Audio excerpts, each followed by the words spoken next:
Starting to advertise looks a lot harder than it actually is.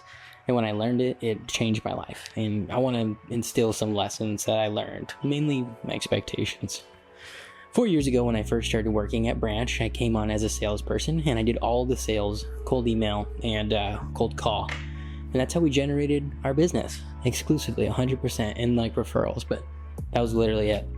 After a while, I got bored of doing that, and so what I did was I decided to do the client work because I wanted to do something with my hands and create something. That's how I felt. 4 years later, it's just my wife and I at the studio now, and we're doing all the work, all the client work, and all the sales. It's just her and I. It's basically our own business. We have a big whale client, basically funding the entire studio, and then we have like 5 or 6 other clients at the time, and some projects. But we couldn't take on any more work because of this whale.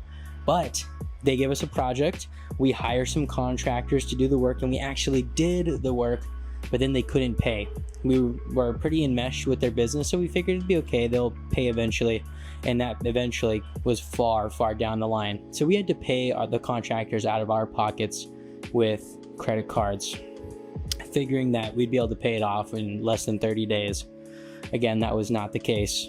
And at the same time, we had just moved across the country to a new place, and we just spent money on our wedding, and we just lent out some money to some family members. So we were like super broke. In fact, we weren't just in broke, we were in debt at this point.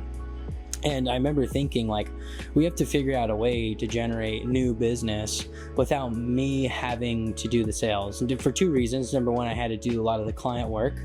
And the other reason is because I just didn't want to do sales anymore. I didn't enjoy it as much. I could do it, and I still do, but I didn't want to do outbound sales. So we both thought, ads. Okay, we're going to start running ads. And so we put together a plan to do that. The only thing is, we couldn't afford to run ads. Any money that we had to go towards bills and paying off debt, because we were eating like $1,000 interest on our debt, which was super bad. And so we had to figure out a way to fund this. So I sold all of my musical equipment, put together $1,500 from this, and I decided to run ads. Charlie and I, we put together an offer. It was super clear what the offer was. Get a custom website in 7 days, web in a week. Super easy to understand. And we started running some ads. Some were silly, some were straightforward, but either way, we got 3 projects in that first $1,500 investment.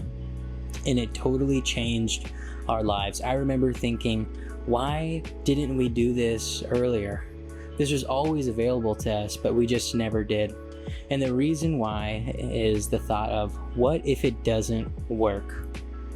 What if it doesn't work? Pretty reasonable thought, to be honest with you, but it held us back. And so here are the expectations I want to instill onto you if you are considering running advertising, whether you're selling products or you're selling a service. Let's get into it. So here are the 4 expectations I want to give on to you, and a bonus tip at the end to help ease your anxiety about running ads. So here they are. Number 1 is budget. Number 2 is trusting the data. Number 3 is knowing your economics. Number 4 is knowing if you're middle of funnel or bottom of funnel. And the bonus tip is to have some sort of process. So in no particular order, let's just talk about your economics. So before you run ads, you need to understand 2 things at least. Number 1 is, what would be your break-even cost on your offer or your products. So it's how much money you make after delivering the service and after paying Google or Meta. So you need to know that.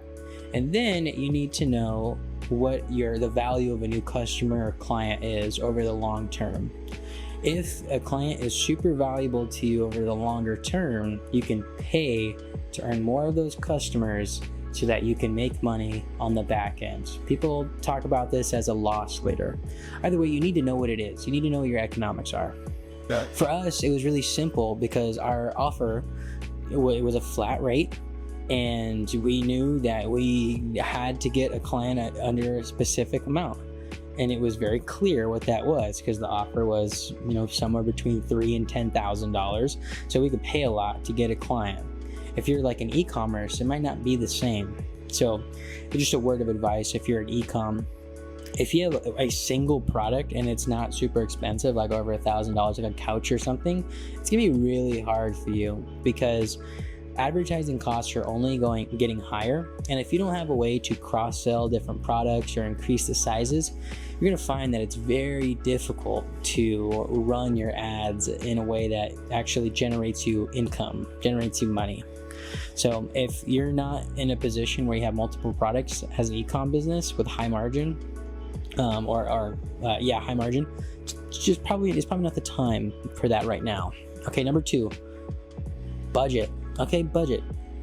This builds off of economics, but the amount of money that you should have set aside, it needs to be enough for you to actually find out how much data you need to make things happen. For us, we figured if $1,500 didn't work in getting a couple of leads, then nothing else was going to work. It wasn't going to be like we put $200 in and we figured out, oh, nothing happens. If you're like in a service-based business, then you're going to find that leads typically cost like $200 no matter what service you're providing, and the more you charge, it's going to be way more expensive to get those leads. So for example, if you're like a lawyer, you're doing Google ads, it's like literally like $1 trillion to get a new lead. But if you're a lawyer, you probably don't even worry about that. So understand the amount of money that is going to have to go into the ad account in order to achieve your goal. So just throw in some random, conservative numbers for conversion rates. Find out what your CPM is, your cost per mil, how much it costs to have 1,000 eyeballs, or find out the average cost per click if you're like a bottom of funnel type of service that you provide, and it doesn't make sense to target middle of funnel. That's what you need to do. You need to figure out how much the ad costs are, and then figure out, okay, how much money do I need to spend in order to get a significant amount of data to know if my offer works or not. And Alex Hormozi always says this, but you have to put in an unreasonable amount of effort to say like it doesn't work or something like that. I totally butchered it, but the idea is you need to spend enough money to figure out that ads don't work for you, and ads do work for you. You just have to figure out what's the best way to do it for your specific business. So I wouldn't get into ads if you don't have a decent amount of money set aside, and if you can't say, if I don't make money on this initial investment, then my life's ruined. Don't do it. Don't just do cold outreach. You're not ready for it. Okay, and data. So if you're advertising on Google or if you're advertising on Meta, you need to understand the way that data works for them. What you essentially tell them on both platforms, they both work similarly, is that you are telling them what a conversion is. For some, a conversion could be an email newsletter sign up, and for others, it could be a booked call that somebody paid to be on. So both are conversions, but they're different significant, there's different significance to both. And when you tell Meta, like we do, a lead is only when somebody books a call through Calendly after going through a type form where they were qualified for our service. That's a high quality lead. And that makes our cost per mil go up to like $80. But that's just how much it costs to advertise. And what happens is when you get those conversions, Meta will try and find more people like that. Same thing with Google. If you tell Google, once you have a couple of conversions, like 30 or so, that's the type of customer that it converts the way I like them to convert. They're going to go out and find more of those people. So understand that is the core foundational level of advertising, is teaching the algorithms what you want. Because they want your money. So if they're giving you leads, they know they're making you money, and you're gonna continue to spend with them. Middle of funnel and bottom of funnel are terms used to describe a larger marketing idea of the buying process. And so essentially there's top of funnel, middle of funnel, bottom of funnel. Top of funnel means people who don't really know about the product or service or even the problem, but they need to get educated on it. They're not really your buyers right now. Middle of funnel means they're like generally aware of the problem, but they're not like actively looking up a solution. This is where we sit. We do meta ads for our web design services. A lot of people say that you should do bottom of funnel ads like Google pay-per-click, but I just don't want to do that. And middle funnel, most businesses, they have a website and they have some pain around their website, and we come in and we basically reflect that pain to them and say that we can fix it. And so they might not be actively looking for that service, but they are aware that they have a problem, and when we could put a compelling message in front of them, they might convert from there. Bottom of funnel means like they are searching for a provider who solves this problem that they have. A fantastic example are plumbers. Most situations, if there's your toilet exploded, there's poop everywhere, you call a plumber, and you don't care about any of those middle of funnel ads. You're not gonna say you're not gonna convert on a Facebook ad talking about toilet repair when your toilet works just fine. You're only gonna convert when it blows up and you need to call somebody. So you need to know the difference between the two, and then choose your platform accordingly. The last one is to have a process, okay? And I'm not going to go into details about the technicals of both, but here's what I do now, is you need to follow one process through. You need it to let your process collect data to figure out if it even works for you. That's all you need to do, okay? So that means don't turn on or off a bunch of settings and do all that crap, because it's going to ruin your data. But be vigilant. You're going to put in a thick investment, and you don't want to just piss it away unless you have money like that. So look up a couple videos and you're going to find out how to set up your ad campaign. I'm going to give you a spoiler.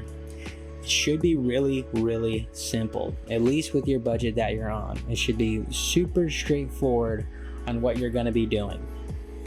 Advertising changed my life, and I think it could change yours too. To this day, we have not scaled out our ads because we have plenty of work. We get to choose the types of clients that we work with now. Thank the Lord. Thank the Lord. It's such a gift from God, honestly. And I think you don't have to have the expectation that you need to spend like $50,000 on advertising, or even $1,000 a month. You don't have to do that. After we spent our $1,500 and we got our work, we scaled it down. It's really just the fact that it's always running and there's always leads coming in. That it just gives you a level of security in your life that is really, really important. And if you're somebody who's like a solopreneur or a freelancer, you need to be advertising, okay? You do not have the time to be doing the work and like posting a bunch of social content, unless you do, and like doing outreach. It's just so much. And if you have a guaranteed way to get in front of 1,000 people for $25, you should do it. Oh, and here's one last tip. Making an offer so good people feel stupid saying no. That's fantastic advice from Alex Hormozi. It is great. But if you're saying things like, I'll get you 30 leads guaranteed or you don't pay, or I'll refund you or something like that, and you're just starting, dude, don't do that. You can't guarantee that. Are you out of your mind? In order to guarantee something like that, you need to control like the entire marketing channel for a client. That's ridiculous. And are you really ready to refund them their money? My advice is, if you're just getting started, make an offer so clear that people understand it. Just do that. Make the pricing super clear, make what they get super clear, make the deliverables super clear. Just make it super clear. There's some statistic that says that 2% of people at any given time are in a buyer's market. So Meta will find that out, and they'll put you in front of them. And if your offer is clear, they'll likely convert. You'll at least be happy enough to get their conversions anyway. The idea here is you don't have to be a pro. You just have to know enough to run ads and convert.